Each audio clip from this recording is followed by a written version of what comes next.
I would like to welcome you all to my presentation on our research study that aims to describe the natural history of patients with mutations in the Lama2 gene. My name is Karlijn Bouman, medical doctor and PhD student, and I'm involved in conducting this research study in the Radboud University Medical Center in Nijmegen, the Netherlands. The core team of researchers involved in this project consists of Dr. Nicol Voermans, neuromuscular neurologist, Dr. Corrie Erasmus, pediatric neuromuscular neurologist, and Dr. Jan Groothuis, rehabilitation specialist. We all work together on a muscular dystrophy called myrosin-deficient congenital muscular dystrophy, also called MDC1A. I would like to start to mention that multiple names based on different classification systems exist, which might be confusing for both the doctor and the patient. It can be called limb-girdle muscular dystrophy, based on the pattern of muscle weakness, which was thought to be characteristic for this particular muscular dystrophy. It can also be called after the abnormalities that can be seen in a muscle biopsy through a microscope. The deficiency of the protein myrosin leads to the names myrosin-deficient congenital muscular dystrophy, MDC1A or CMD1A. Finally, the disease can be called Lama2-related congenital muscular dystrophy, after the genetic mutation found in the Lama2 gene. In this presentation, I will use MDC1A. As mentioned before, we are now conducting a research study on the natural history of patients diagnosed with MDC1A. In this study, the participant visits the hospital 4 times over a period of 1.5 years. We have a close look at both the patient and the previous medical records. Participants are asked to complete multiple tests and to undergo several examinations that are all non-invasive and that are considered to be of low risk. In our study, we aim to describe the natural history of patients diagnosed with MDC1A, to assess cardiac and respiratory involvement, and to select outcome measures for future clinical trials. Professor Bert Smeets and Dr. Florence van Tienen from the Maastricht University Medical Center are currently working on the stem cell therapy as a possible new treatment strategy for MDC1A. Before clinical studies on the effectiveness of this new therapy can start, appropriate outcome measures need to be selected in natural history studies. Let's have a closer look at the timeline for participants in our study. Participants will visit our hospital 4 times over a period of 1.5 years. Visit 1 and visit 3 will take 2 days. We perform neurological examination and function tests. Participants are asked to complete questionnaires on quality of life, participation, pain, fatigue, and activity limitations. Additionally, muscle ultrasound will be performed to assess the ergo intensity and thickness of a subset of muscles. In order to assess cardiac function, we will perform an electrocardiography and cardiac ultrasounds. X-ray of the spine will reveal the presence of spinal deformities, and the bone density scan will be used to assess bone density. Several pulmonary function tests will be used to assess respiratory involvement. A full body MRI will enable us to assess muscle volume and fattening.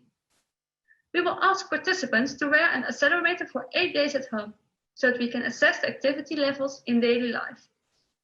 Of course, all tests will be adapted to both the age and the functional abilities of the participants.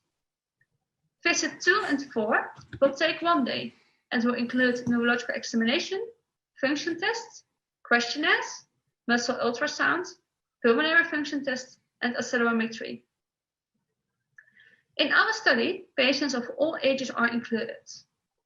However, on an international level, preparations for the international Lama2-related dystrophy early outcome measures and natural history study are currently being made.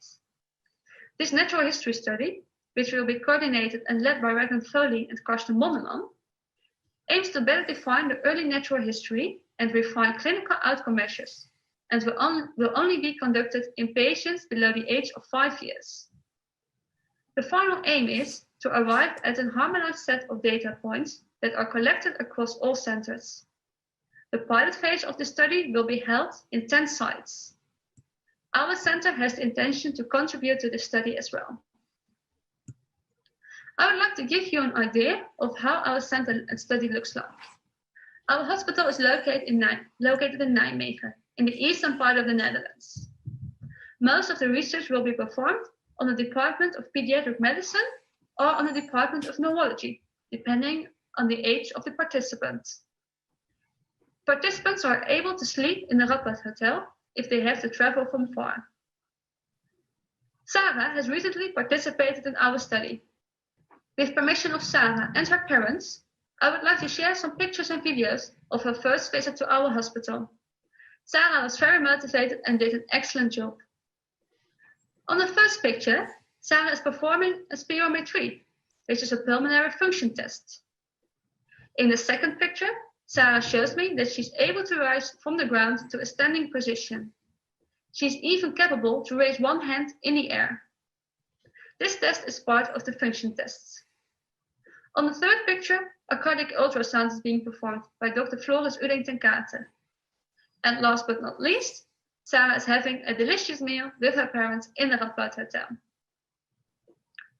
The following videos are meant for giving you an impression on how Sarah underwent the examinations. In this first video, Sarah is asked to inhale as strong as possible. Hereby we can assess the maximum inspiratory pressure, which is a measure of the strength of inspiratory muscles, primarily the diaphragm. In this second video, Dr. Jonne Doorduin is looking at the diaphragm of Sarah by using ultrasound. He assesses both the thickness, thickening, and ego intensity of the diaphragm, which can be used to estimate diaphragm function. The probe is placed in the anterior axillary line on both the right and subsequently the left side of the patient. Generally, we are able to visualize the diaphragm, intercostal muscles, and the ribs. I would like to thank Sarah and her parents for their great enthusiasm during the first visit to our hospital.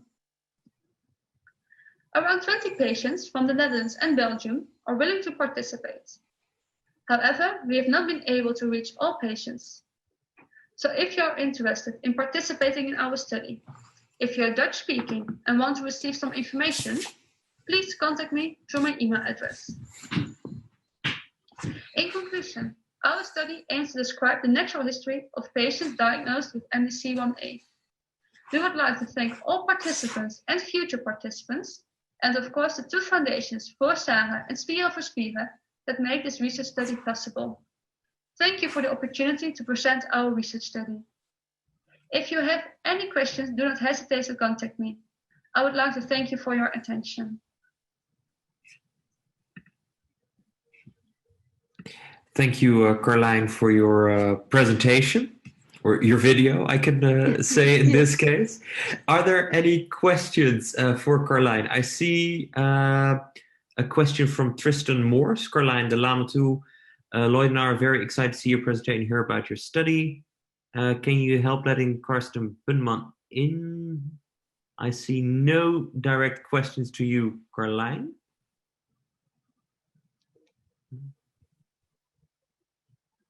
Will there be a way for those in the USA to participate at a hospital or research facility here in the USA? Is a question for you, Karlijn. Thank you. Thank you for this question. If I understand correctly, it is asked whether patients can participate in sites in the USA and also in this way contribute to our natural history study. Is this correct? Yeah. I really appreciate that patients all over the world would like to participate in our study. However, our main focus at this point is on Dutch-speaking patients, since we have a lot of measures that are taken in Dutch at this moment.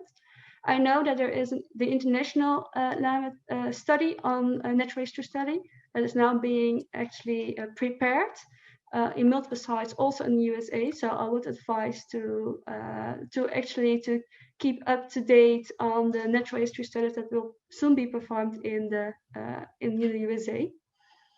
So there is no direct possibility to contribute here to the natural history study by visiting our hospital for non-Dutch speaking patients.